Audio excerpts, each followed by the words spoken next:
ขอยกมือ10 นิ้วต่างพวงมาลาดอกไม้นอบน้อมแตบไตรไวสาองค์พระพุทธปิมปาสารูปเจ้าตั้งองค์เก่าและองค์ใหม่ตั้งองค์ใหญ่และองค์น้อยวันตากับนบคารพพบยำพระสัทธรรมมัดเจ้าอันหอมหื่นอันมี84,000ปันพระธรรมขันธ์พระธรรมเทศนาอันวิเศษแห่งนี้โดยความน้อมนบปุจาเป็นอย่างสูงขอกราบถวายความเคารพครูบาอาจารย์พระสงฆ์มหาเถรานุเถระเจ้าคณะพระสังฆาธิการทุกรูปโดยความเคารพขอกราบแทบไตรไวสาถวายความเคารพท่านพระอาจารย์ท่านพระครูอภิวัฒนวิกรมท่านเจ้าอธิการสมภารวัดปากตังเจริญอำเภอดอยหล่อจังหวัดเชียงใหม่ท่านผู้อำนวยการสถานีวิทยุคลื่นสีขาวเพื่อชาวประชาข้าเจ้าขอแทบไตรไวสาถวายความเคารพท่านพระอาจารย์ท่านพระครูสมุวิสุวัฒน์วรกิจโจท่านผอ.สถานีวิทยุคลื่นพระพุทธศาสนาเพื่อการศึกษาพระพุทธศาสนาและวัฒนธรรมวัดไฟหินมหาวิทยาลัยเชียงใหม่ด้วยความเคารพขอน้อมกราบถวายการต้อนรับครูบาอาจารย์พระสงฆ์มหาเถระสามเณรเจ้าทุกรูปด้วยความเคารพน้อมนบปุจจาคุณเป็นอย่างสูงครับขอเจริญสุขเจริญปอนจำเริญโชคจำเริญใจจำเริญลาภสักการจงมีแก่บรรดาศรัทธาสาธุชนพ่อแม่พี่น้องพ่อออกแม่ออกนักศีลนักบุญหมู่เฮาเจ้าค่าแฟนรายการสาระธรรมยำแรงช่วงมรดกธรรมพื้นเมืองทุกท่านทุกคนเด้อบัดนี้เสียงตุเจ้าทีทันเนศจิรวัฒนเมธีจากเมืองโป่งดงยาคืนพันยาวมาละเนอเจ้า วันนี้ขอยินดีต้อนรับกับบรรดาศรัทธาสาธุชนญาติโยมทุกท่านทุกคนมิตรรักแฟนรายการบรรดา FC บอกว่าจะเป็นคลื่น FC ที่ได้ติดตามรับชมและรับฟังกันในคลื่นต่างๆบอกว่าจะเป็นFM 104.50 วัดไฟหินมหาวิทยาลัยเชียงใหม่ FM 106.25 เมกะเฮิรตซ์มนเสียงธรรมอำเภอแม่แจ่ม FM 98.75 เมกะเฮิรตซ์บ้านห้วยตองซักอำเภอจอมตองจังหวัดเชียงใหม่ FM 88.25 เมกะเฮิรตซ์วัดสรีปันเงินอำเภอสันปะตองจังหวัดเชียงใหม่ FM 89.50 เมกะเฮิรตซ์บ้านทุ่งเรดิโออำเภอสันปะตองและ Facebook ไลฟ์ทางสถานีวิทยุวัดไฟหินเมืองเชียงใหม่เพจคลื่นสีขาวและชาวประชาและวิทยุออนไลน์ทุกสี่ทุกสายตีใดเผยแพร่สัญญาณในคราวครั้งนี้กันทุกคนทุกท่านวันนี้พบปะกันในช่วงรายการสารธรรมยำแรงในช่วงมรดกธรรมพื้นเมืองวันนี้จะได้นำเสนอในพระธรรมเทศนาพื้นเมืองเหนือเรื่องธรรมพระอภัยมณีชาดกผูกทวนที่4ซึ่งในวันนี้เราทุกท่านทั้งหลายได้ร่วมกันมารับชมและรับฟังในช่วงรายการสารธรรมยำแรงกันในวันนี้ดังในช่วงก่อนเวลา15 นาฬิกาถึง16 นาฬิกานั้นก็ได้ฟังพระธรรมเทศนาเรื่องนางหมากปิ่นคำก็ได้จบบรมวลไปเป็นที่เรียบร้อยก็ได้มีเจ้าภาพเจ้าศรัทธาได้ร่วมรับเป็นเจ้าภาพถวายจตุปัจจัยกันเทศของท่านพระอาจารย์กัมปนาทแห่งวัดบ้านท่อก็เป็นที่ม่วนละเมาเอาใจเป็นที่ยิ่งนักสำหรับในพระอภัยมณีผูกทวน4ชาดกในวันนี้ก็ยังบ่มีเจ้าภาพเรือ ใครที่จะร่วมรับเป็นเจ้าภาพก็สามารถติดต่อได้หลังไมค์เนิร์สถานญาติโยมทุกท่านทั้งหลายทุกคนไปในวันนี้ขอเจริญพรศรัทธาญาติโยมที่ได้ติดตามรับฟัง เพราะว่าจะเป็นครูบาอาจารย์ในแถบจังหวัดเมืองแพร่ในแถบต่างจังหวัดเพราะว่าจะเป็นศรัทธาพี่น้องเมืองเชียงใหม่ที่ได้รับฟังกันอยู่ในคณะนี้ทุกท่านทุกคนบอกว่าจะเป็นครูบาอาจารย์ท่านครูบาปัณวิทย์อันนี้วัดอำเภอวังชิ้นเนาะได้เมตตาฟังกันอยู่ในคณะนี้เจริญพรโยมปี้เพ็ญนภาสุทธวงศ์แม่ครูโรงเรียนเชียงคำวิทยาคมเจริญพรสถานญาติโยมทุกท่านคุณโยมอาจารย์สรันพัฒน์พรหมเศรษฐ์เมตตาทางคุณโยมเพ็ญศรีแก้วดำแล้วก็คุณโยมพีเจพระวัดพรวัตอันนี้ฟังจากหลับปูนเด้อปเลี้ยงเฮาเจริญพรโยมปี้ศรีลักษณ์ศรีนวลไม่ออกเก้าเจ้าสถาอุปถรรมนาวัดเฮานี้กับฟังอยู่เหมือนกันเจริญพรพี่น้อยมงคลชัยเด็กดีญาติโยมกรุงเทพมหานครช่วงนี้เพราะโควิดระวังหน่อยเด้อรักษาเนื้อรักษาตัวเจริญพรวันนี้โยมแม่พรธนาวิเศษคุณโยมแม่แชร์และเนื้อเจ้าแม่แจ่มเจียงใหม่เมืองแจ่มนอหลังดอยอินทนนท์ดอยอ่างกามหาอินทนนท์ก็ยังได้ติดตามรับฟังโยมแม่พรธนาบอกว่าวันนี้แม่อุ้ยมอนอายุ100 กว่าปีถ้าจะได้ฟังอยู่นอกฮือเปิดฮือป้นฟังกำเนิดโยมแม่เนอเจริญพรโยมแม่พิกุลทองสุขอันนี้ญาติโยมศรัทธากรุงเทพพระมหานครลูกหลานคนบ้านหนองบัวเมืองป๋งก็ได้รับชมได้รับฟังกันอยู่ในคณะนี้ไว้สาท่านครูบาพันธวัฒน์โชติวรวีวงศ์ได้เมตตาติดตามรับฟังกันอยู่ในคณะนี้พร้อมทั้งศรัทธาญาติโยมที่ติดตามรับชมและรับฟังอยู่ใน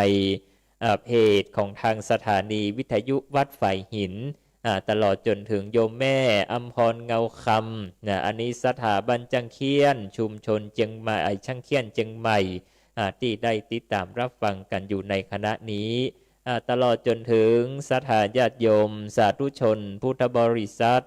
พ่อออกแม่ออกนักศีลนักบุญเราเจ้าข้าทุกท่านท่านทั้งหลายทุกท่านที่ก็กำลังได้ติดตามรับชมและรับฟังทางสถานีวิทยุกันอยู่ในคณะนี้ทุกท่านทุกคนณโอกาสบัดนี้เนอบัดนี้เราทุกท่านทั้งหลายจะได้เข้าสู่ในช่วงเนื้อหาสาระในพระอภัยมณีชาดกในวันนี้จะได้นำเสนอในผูกที่4ตอนที่4 EP ที่4นะ EP ที่4ตอนนี้กำลังได้เริ่มแสดงเริ่มหันเริ่มหูนับย้อนหลังไปตอนที่ EP ที่3ถึงตอนที่พระอภัยมณีและศรีสุวรรณโพธิสัตว์ได้เดินทางออกจากเมืองรัตนาเพราะถูกพระบิดาขับไล่ออกจากเมืองแต่ยังบัดตันได้สั่งเสียยังบัดตันได้อำลายังพระมารดาสักกรรมนั้น2 พี่น้องก็ได้เดินทางจรลีออกจากบ้านจากเมืองรอนแรมเข้าในเล้าป่าพนาไพรแล้วหลังจากนั้นก็ได้ไปจูจอดลอดเถิงยังริมฝั่งน้ำมหาสมุทรได้พกพักยั้งอยู่ใต้ต้นไม้ในคราวครั้งนั้นก็ได้ปรากฏอย่างพราหมณ์มานวะทั้ง3 คนที่ได้เดินทางเพื่อจะได้ออกมาเสาะแสวงหาหรือว่าเดินทางแอวไปเรื่อยๆก็ได้พบได้ปะกับมานวะพราหมณ์ทั้ง3แล้วก็จึงได้กระทำการผู้จาปราศัยได้ปรึกษาหารือกันเรื่องวิชาว่าท่านนั้นเรียนจบวิชาอะไรมาท่านนี้เรียนจบวิชาอันอย่างมาจาก็แต่ละท่านแต่ละคนนั้นก็ได้ปรึกษาหารือกันไปจวบจนถึงท่านพระอภัยมณีที่ได้กระทำการเป่าปีฮือกับบรรดามานวพราหมณ์และศรีสุวรรณโพธิสัตว์ได้ฟังในคราวครั้งนั้นเนี่ยญาติโยมเราทุกท่านทั้งหลายความนี้ได้ปรากฏเสียงนี้ได้ปรากฏยินถึงสำเนียงเสียงสนอโสดถึงนางยักษินีหรือว่ายักษ์ผีเสื้อน้ำที่มีที่อาศัยอยู่ในถ้ำพื้นใต้มหาสมุทรบาดาลได้ยินเสียงเป่าปีขององค์พระอภัยมณีแล้วก็จึงได้เหาะขึ้นมากระเกิดความฮักเมาจึงได้กระทำการเสกมนต์เป่าฮื้อบรรดาพราหมณ์และศรีสุวรรณโพธิสัตว์ได้ทรงรับลมหรือว่ารับเลิกยิ่งกว่าเก่า และก็ทรงได้จำแรงแปลงกายเป็นดังยักษ์ตนใหญ่อุ้มเหาะเอาอย่างพระอภัยมณีลงไปในถ้ำมหาสมุทรบาดาลวันนี้ก็เราทุกท่านจะได้มาติดตามกันว่านางยักษิณีนั้นจะกระทำบัดร้ายบดีแก่พระอภัยมณีหรือว่าจะเป็นยังไงพระศรีสุวรรณโพธิสัตว์จะมีอาการปริวิตกโศกเศร้าหรือว่ามีอาการเป็นอย่างใดนั้นขอเชิญชวนศรัทธาญาติโยมทุกท่านจักได้มาร่วมรับฟังพระอภัยมณีชาดกได้เทศนาแบบปื้นบ้านเมืองเหนือปื้นบ้านล้านนาเฮาศรัทธาญาติโยมท่านไหนที่จะรับเป็นเจ้าภาพกันเทศก็เจริญพรติดต่อกันหลังใหม่หลังจากที่ได้เทศนาพระธรรมเทศนาแล้ววันนี้จะได้ขออนุญาตเปิดสายหน้าใหม่สัก2 สายก่อนละเนาะศรัทธาญาติโยมสำหรับสายหน้าใหม่นั้นสามารถโทรมาได้ในเบอร์098 245 4005ย้ำนะ098 245 245 4005โทรมาหลังจากที่อาตมาภาพเทศนาธรรมพระอภัยมณีชาดกจบแล้วเนอแล้วก็โทรมาร่วมกันแสดงความคิดเห็นเป็นลำดับการสืบต่อไปบัดนี้จะได้แสดงพระธรรมเทศนาขอเชิญชวนศรัทธาพี่น้องทุกท่านจุงได้ต้อมจิตจุงได้ต้อมใจช่วยกันกดไลค์กดแชร์จุงได้ปากันมาร่วมกันสดับรับฟังพระสัทธรรมเทศนาปื้นเมืองเหนือเรื่องพระอภัยมณีชาดกณวาระโอกาสต่อจากนี้เนอ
นะโม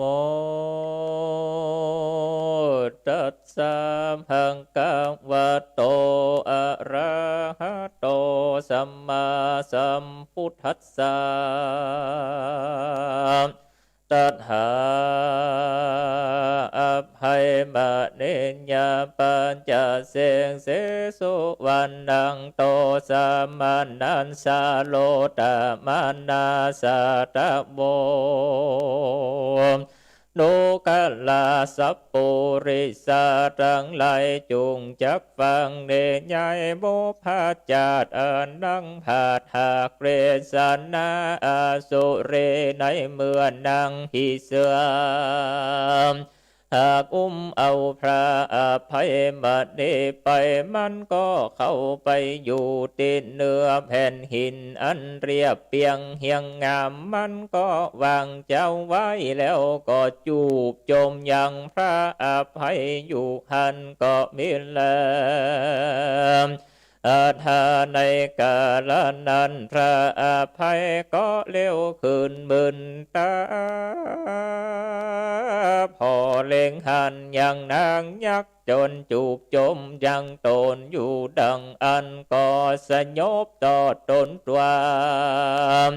เริ่มคิงไปหันหน่อยนึงแล้วมีตาตั้งสองหากเต็มไปโดยน้ำตาก็ให้อยู่หันมากนักแลอาทาในกาลันนั้นส่วนนางพิเศ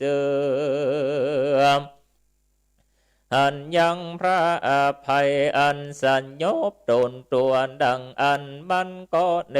ลามิตรหือเป็ดอยากให้ไปแล้วก็เนลามิตรตนตัวหือมีรูปอันงามแล้วก็กล่าวว่าตาดูราปีเป็นเจ้าเจ้าก็ปล่อยโศกเศร้าใจโดยเหตุอันใดแล้วลงลำให้นันจะดูราเจ้าเตฮักแก่น้องเฮย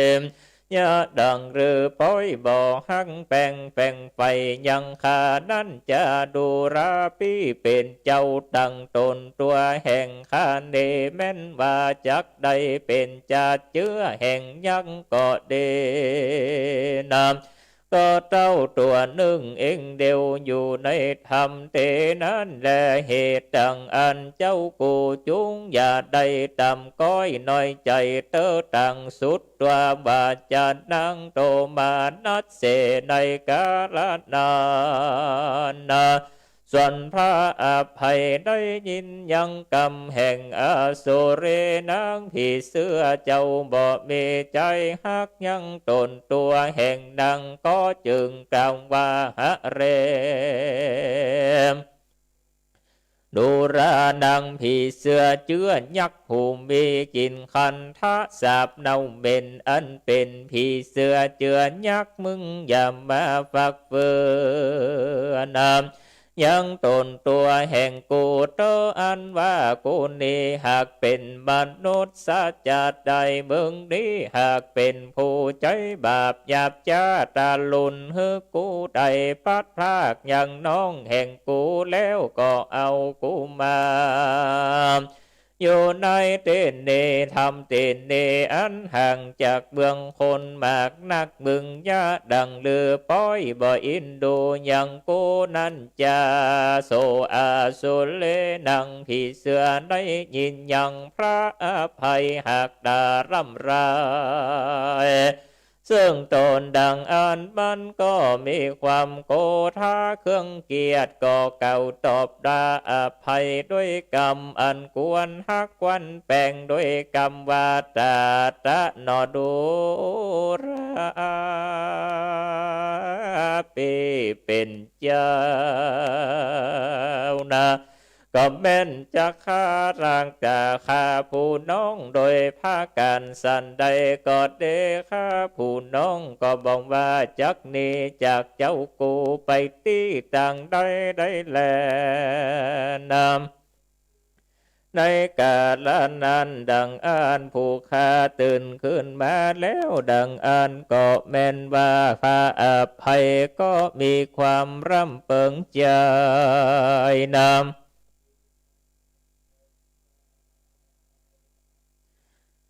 แห่งตนด้วยกรรมว่าดังนี้เก่าตอบได้อันว่า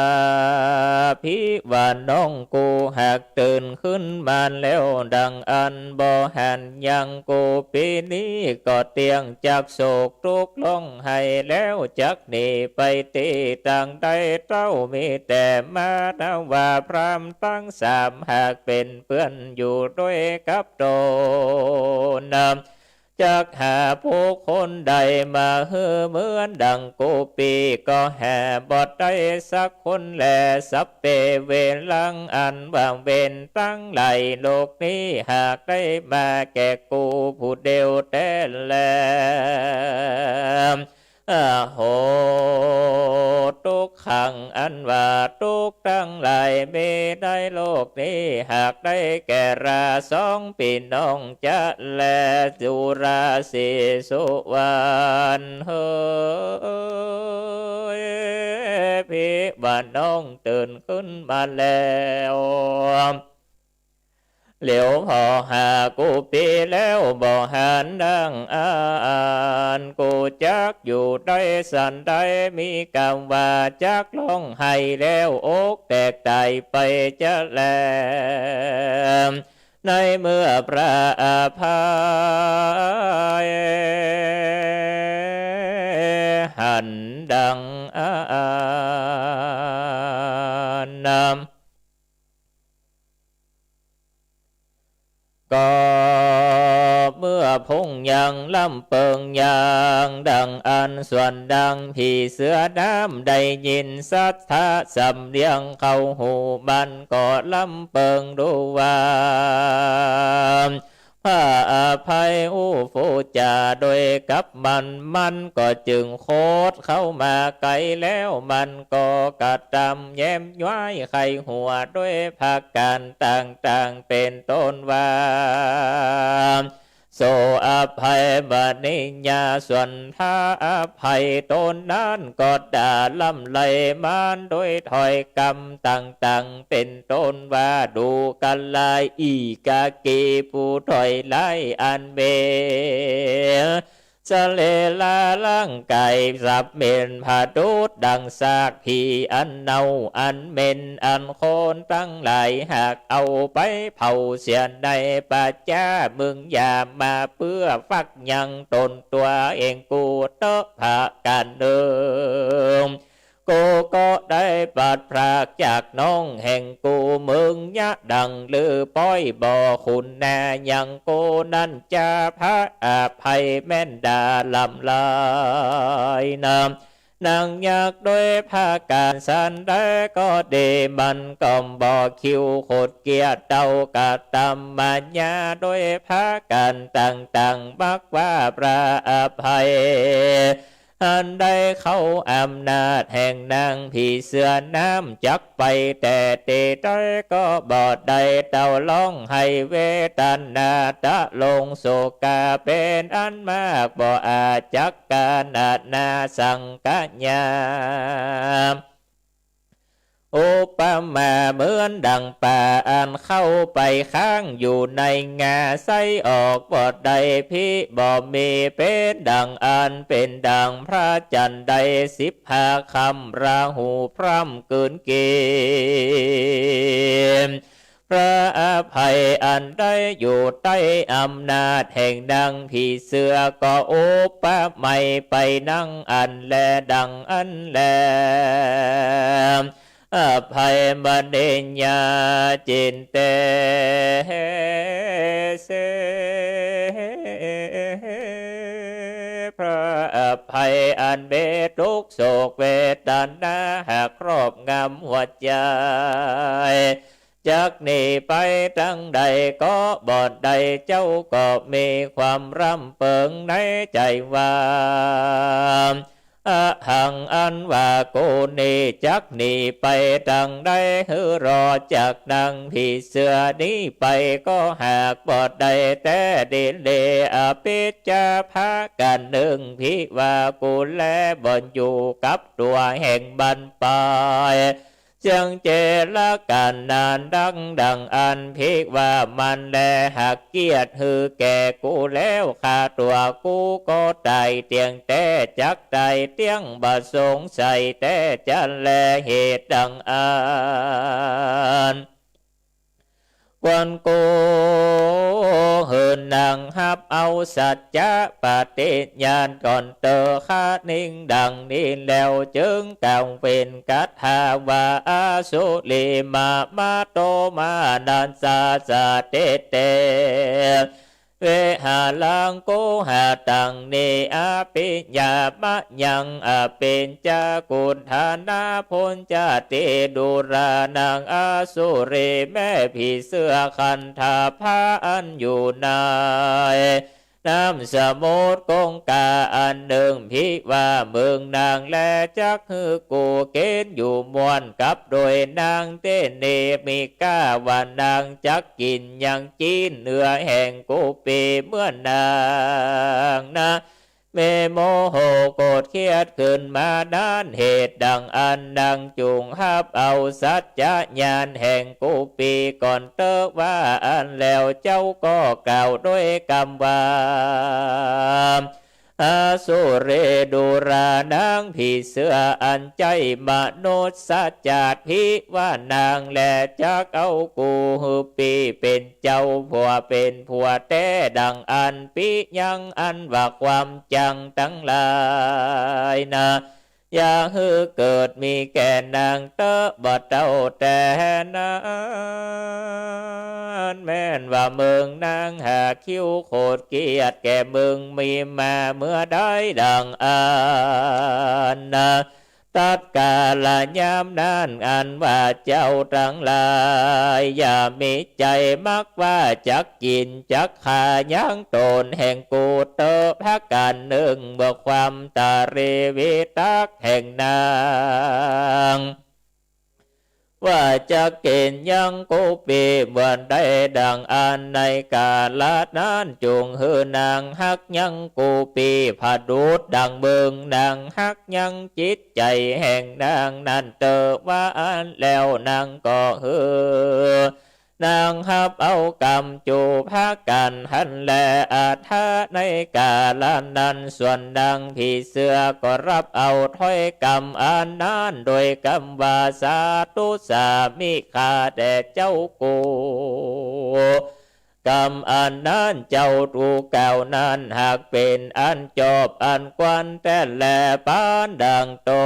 นตัวแห่งข้าอันจักอยู่กับปีเป็นเจ้าตะหลับใดในกาลนั้นข้าก็จากหักยังปีเป็นเจ้าเหมือนแก่นตาหัวใจแห่งข้าจันแลว่าอันก็เมและตามัดทางปากกาเซนโต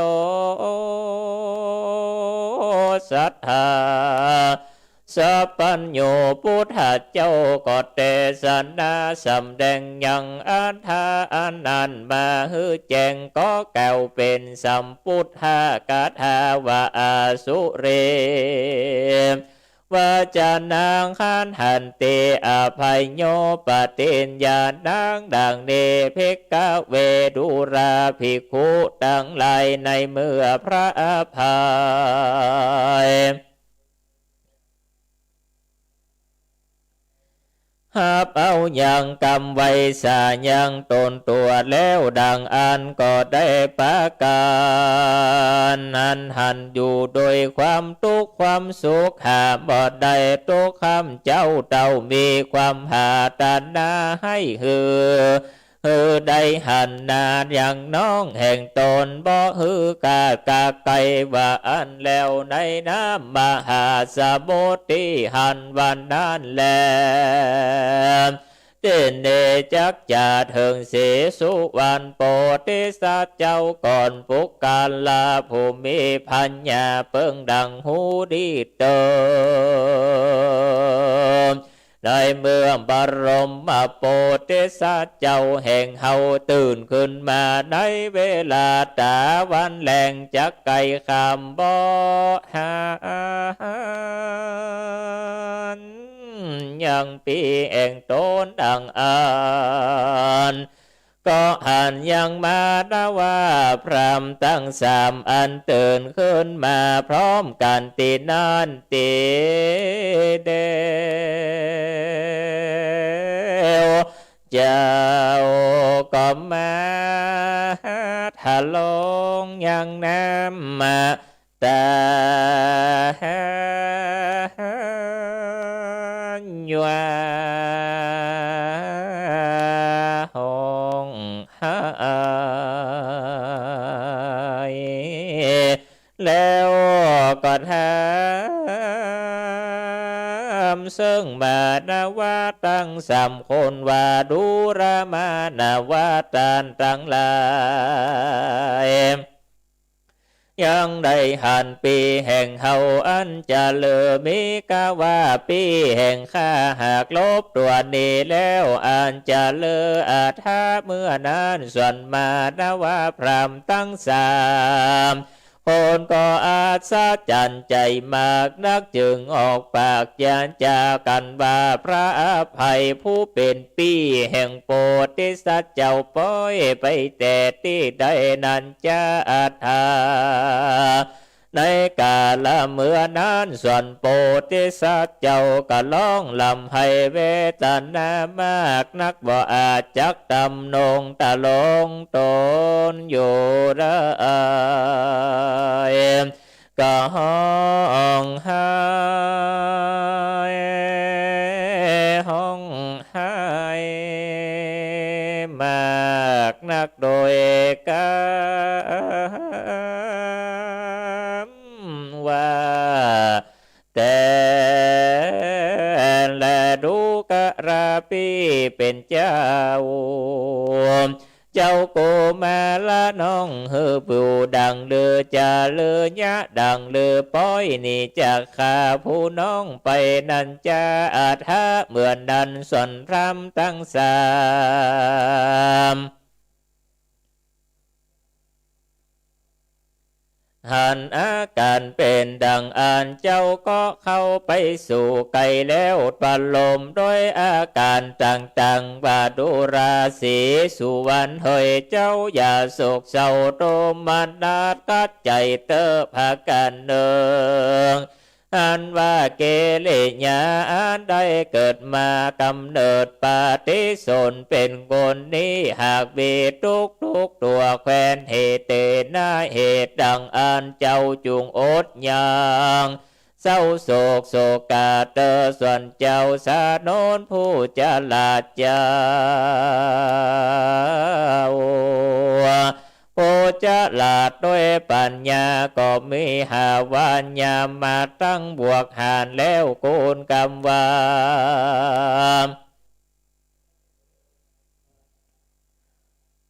ดูราโพธิสัตว์เจ้าอย่าโศกเศร้ามองใจเตอบัดนี้นางยักษ์ผู้หนึ่งอันอยู่ปื้นมหานามสมุทรแห่งเจ้าปีพาปีแห่งเจ้าไปดีบอกฮืออยากน้ำอยากข้าวน้ำ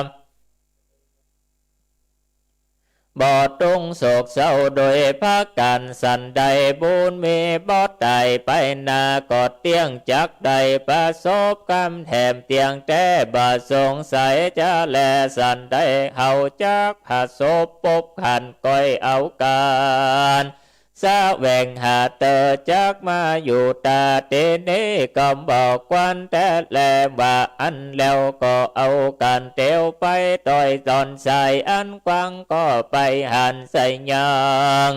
หอยตีนอันใหญ่ยาวมากนักอันบอดใจหอยตีนแห่งบาดดซาจาเจ้าคันนิงว่าหอยตีนอันนี้หากแม่นหอยตีนแห่งนางผีเสื้ออันผู้มาลักเอาปีกูไปเตียงแต่บ่สงสัยจะแลว่าอันแล้วก็สยบเจ้าตน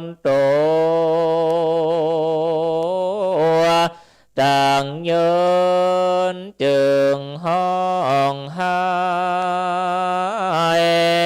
ห้องไห้กล่าวว่าโอ้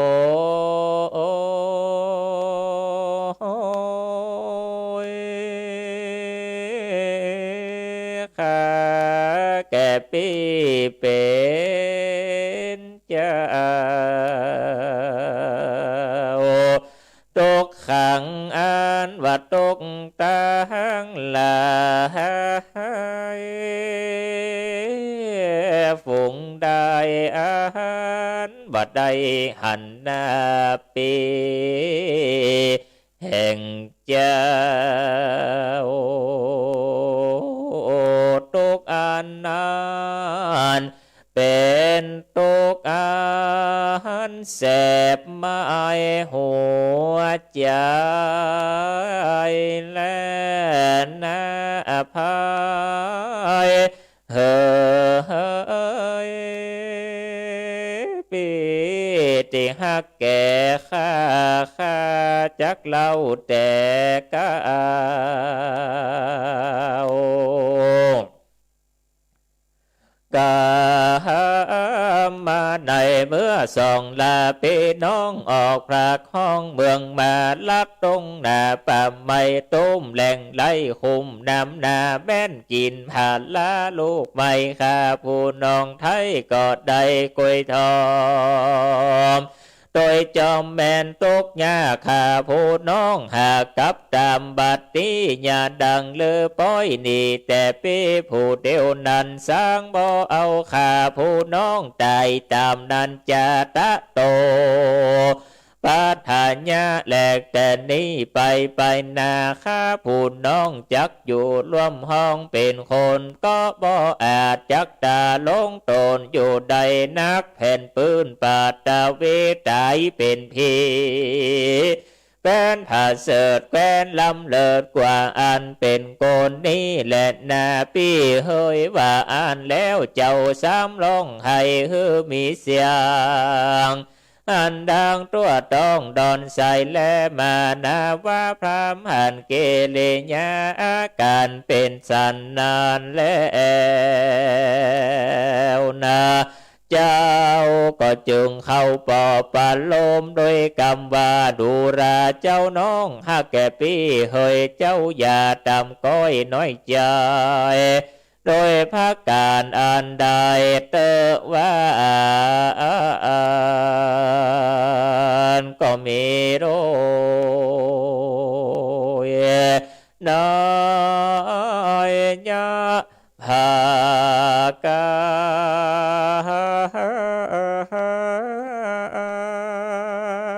ว่าดังเก่ามาเน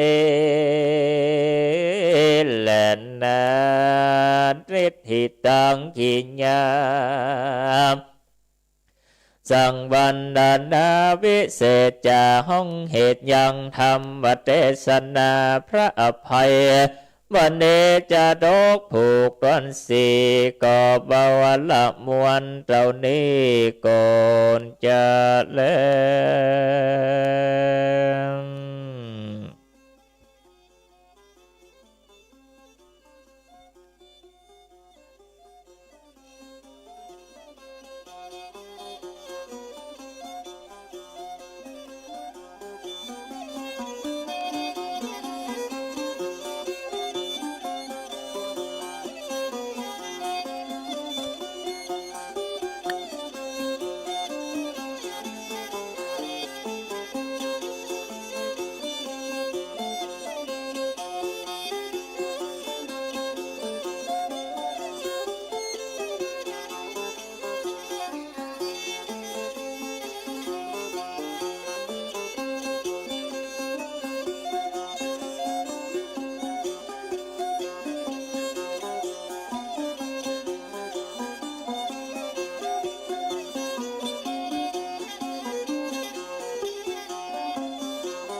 พระธรรมเทศนาพระอภัยมณีชาดกผูกที่สี่ก็ได้บรมวลจบลงไปเป็นที่เรียบร้อยในวันนี้ผูกทวนสี่ฟังดูแล้วเป็นกันโศกกันเศร้ากันหนึ่งเลยก็ว่าได้ในธรรมผูกทวนสี่วันนี้ได้พันนาจากถึงหัวโอกแตกมั่งพระอภัยมณีถูกนางผีเสื้อยักษ์ลักจกเข้าไปอยู่ในธรรมเมื่อนางผีพ่อความปิญญาสิเนหาความฮักเมาของพระนางผีเสื้อสมุทรพระอภัยมณีเห็นดังอันตกอกตกใจตื่นขึ้นมาแหมรอบหนึ่งไปตื่นขึ้นมาในถ้ำหันนางผีเสื้อสมุทรตัวใหญ่ตัวหลวงก็จึงได้เกิดคำด่าว่านาดินทาสัปปะสะเปดว่าโซเนี่ยนี้บอดีบองงามมึงเอากูมาเนี่ยหยังมาละปี่ละน้องมึงละน้องกูไว้บนปุ้นแล้วกูจะปีกไปอย่างใดนางยักษ์ผีเสื้อตนนั้นก็นิ่งเฉยอยู่แต่สุดท้ายสุดแล้วก็เนี่ยตาไปเรื่อยๆจนพระอภัยมณีออกการพระอภัยมณีก็จึงได้กระทำการทำข้อสัจจะปฏิญาณตนว่าถ้าสู่เจ้าเนี่ยจะให้ข้าอยู่โดยเนี่ยต้องเลยแต่นางผีเสื้อนั้นมีความฮักกับพระอภัยมากแต่ในใจของพระอภัยมณีก็คืออยากออกไปหาน้องคือพระศรีสุวรรณโพธิสัตว์ที่ริมหาดชายฝั่ง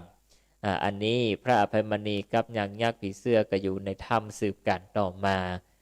ย้อนขึ้นมาอยู่ฝั่งบนบกพระศรีสุวรรณพร้อมมานะว่าพราหมณ์เมื่อได้ม้อยลับไปเพราะโดนมนต์สะกดของนางยักษ์เสกขึ้นลับเมื่อนางยักษ์คลายมนต์ออกมาแล้วตื่นขึ้นมาก็ตาวันแรงพอดีก็บอกปะปี้ตัวเก่าก็ได้ห้องมานะว่าพราหมณ์หันอย่างอันก็เป็นตีตกอกตกใจอ้าว พระอภัยมณีหายไปไหนทำไมไม่เจอทำไมไม่เจอปี้ข้าน้อยหายไปไหนยังอย่างถึงหาบอกปะก็บอกโหจะเนี่ยอย่างใดพระศรีสุวรรณโพธิสัตว์หันยังอันกะกัดโอกสัทธาญาติโยมทุกท่านเป็นปริวิตกเว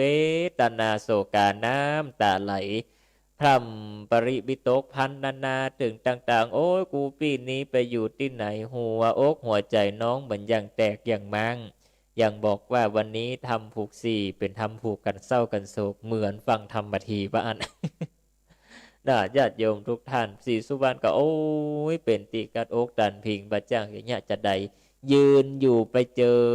น่ะเสียอกเสียใจอยู่แล้วก็เดินเข้าไปตามดอนทรายเรื่อยๆก็ไปปะใส่หอยตีนนางยักษ์ผีเสื้อสมุทรญาติโยมทุกท่านนางยักษ์ผีเสื้อสมุทรหันหอยตีนนางยักษ์แล้วก็เท้าพระศรีสุวรรณโพธิสัตว์ก็ต้าวตึงล้มตึงยืนให้ยิ่งกว่าเก่าโอ้ยกูปีนี้อย่างมาโดนนางยักษ์จับไปจะลอยว่าเป็นกรรมเป็นวิบากอันอย่างของสองเฮาที่จักได้มาพลัดมาพรากเฮาสองพี่น้องได้ออกจากบ้านจากเมืองมาด้วยความบ่พอใจป้อก็ไล่เฮาออกจากบ้านจากเมืองมาแล้วจะลือว่าเฮาลูกพี่สองพี่น้องเฮานี้เนี่ยอย่างต้องได้ปัดได้พรากจากกันไปแหมโอ้ยบัดจ้างจะยะสันใดชาติโยมทุกท่านศรีสุวรรณโพธิสัตว์ก็ร้องร่ำให้เป็นตีกัดอกจันพิงร้องให้ติ๊กติ๊กสัทธาชาติโยมทุกท่านกับบัดจ้างอย่างใดพรามทั้งสามก็ไปปลุกยกเอายังร่างศรีสุวรรณโพธิสัตว์ลงมานั่งแล้วก็ค่อยๆปลอบใจว่าเนี่ยถึงปีเธอจะไปแล้วเธอก็ยังมีฉันอยู่ยังมีเฮาอยู่เจ้าตราบใดชีวิตจิตใจเฮานี้ยังบัดตายเตื้อถ้าอภัยมณียังอยู่รอดปลอดภัยดีพราหมณ์คนหนึ่งได้มาพอเมื่อพอยามจับพอยามสามตาดูแล้วปี้สู่ปลอดภัยอยู่ของเธอจงได้สบายใจเมื่อพราหมณ์ทั้งสามคนได้ปลอบศรีสุวรรณโพธิสัตว์อย่างอันแล้วก็เจ้าศรีสุวรรณโพธิสัตว์ก็จึงได้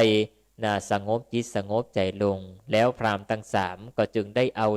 ศรีสุวรรณโพธิสัตว์นั้นเดินทางไปโดยไปยังเมืองอื่น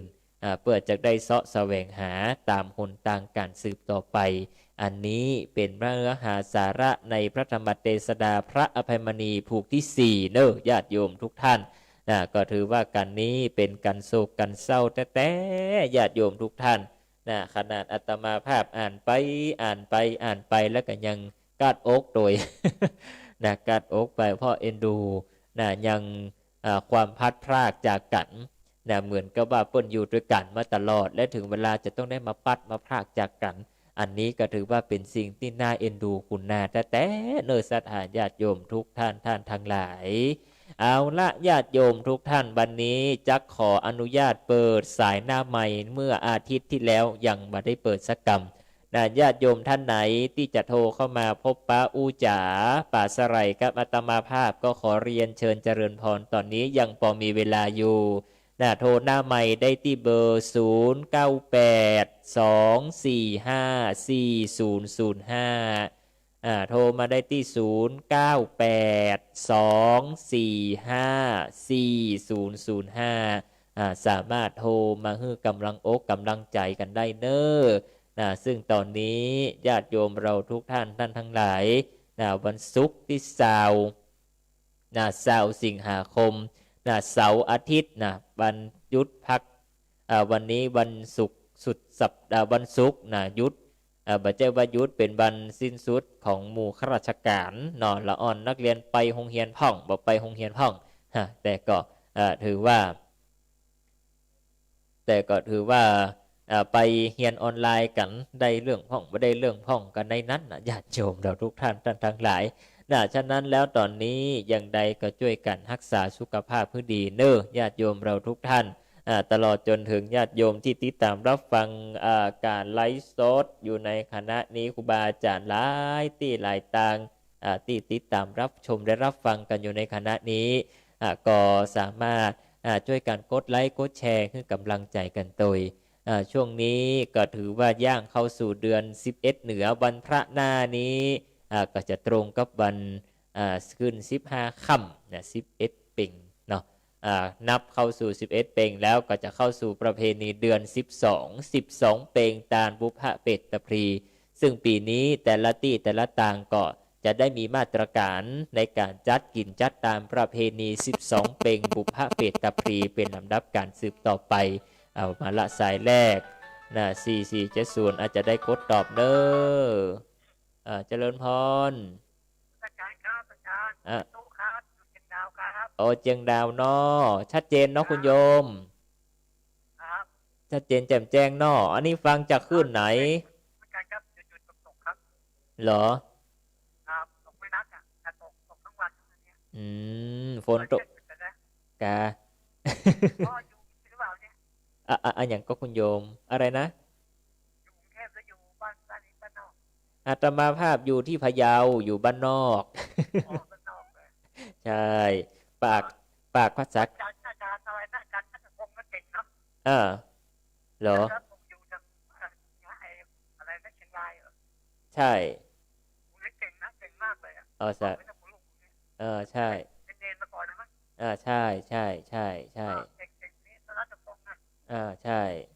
นั่นแหละอย่างในก็ดีวันจันทร์จะออกประมาณเที่ยงกว่าใช่ละเขาจะออกตอนเที่ยงกว่าแต่รายการอาตมาสาธุอนุโมทนาขอบพระคุณนะคุณโยมเจียงดาวเนาะสาธุ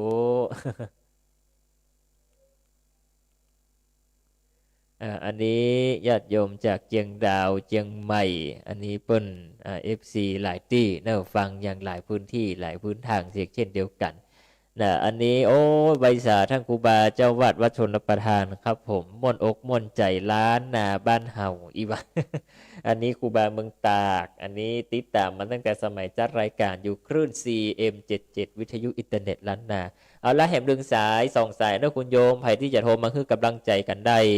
0982454005สามารถโทรบังคับกำลังอกกำลังใจกับอาตมาภาพได้เนอทุเจ้าวัดมันนอกเมืองโป่งดูแล้วจะเป็นทุเจ้าน่าจะไกลเดี๋ยวเปิ้นละ น่าจะเป็นทุเจ้าจัดรายการไกลกว่าเขาแล้วแหละเพราะว่าอยู่พันเยาเพื่อก่อน ก็ยังใดศรัทธาพี่น้องเฮาช่วงนี้ใกล้เดือน12เปงปล่อยผีปล่อยเพศปุพพะเปตตะพีแสดงออกถึงความกตัญญูกตเวทิตาของเฮาทุกท่านทั้งหลายฉะนั้นแล้วก็ช่วยกันเนออโหลเจริญพรโอ้โทรจากที่ไหนน้อเวียงปะเป้าเจียงไฮ้ขึ้นสิครับผมอันนี้บ้านอย่างก็ใส่ขี้เล็กน้อโอ้ดีชัดเจนเนาะคุณโยมเนาะดีโอ้ขอบพระคุณฝนตกก็ปุ้นป่อโอ้กะโอ้แหละครับผม ยังได้ขอบพระคุณด้วยที่คือกำลังใจลูกพระลูกเนนขอบพระคุณนะโยมเนอสาธุอันนี้เป็นอันเวียงปะเป้าเจียงไฮ้แหมสายนึงไผ่โมโหเนาะโทรมารอบนึงก็ได้เนอโยมเนอนะ02021219นะรบก่อนโทรมารอบนึงก็ได้เนอโยมเนอ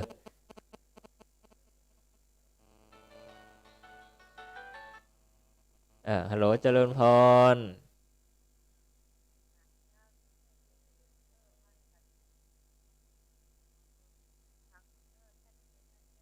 สาธุ สาธุโยมแม่ขอบพระคุณด้วยโยมแม่เนอสาธุครับเจริญพรโอ้อันนี้แม่ริมเนาะ วันนี้มีกระโซนเจียงใหม่โซนเจียงใหม่เจียงไฮ้พะเยาบ่มีสักคน พะเยาถ้าบ่มีสักคนพะเยานี่ถ้าจะมาคือกำลังใจคำวัด นะอนุโมทนาเอาละญาติโยมทุกท่านทั้งหลายเวลาหมดเวลา 16:58 นาทีมีอย่างโทรมาตอนหลังไม่หลัง5 โมงเนอะคุณโยมเนอะบัดนี้ขอความสุขความเจริญจงมีแก่ศรัทธาญาติโยมทุกท่านทั้งหลายพบปะกันใหม่ในวันศุกร์หน้าเนอะญาติโยมสำหรับวันนี้ขอความสุขความเจริญจงมีแก่ศรัทธาพี่น้อง บ้านเฮาทุกท่านทั้งหลายทุกคนนั้นจุงจักมีเตี้ยงแต่ดีหลีจำเริญสุขจำเริญโชคจำเริญใจความมั่งมีจงมีแก่ญาติโยมเราทุกท่านสุขีตีกายุโกอายุวันโนสุขังพระลังขอ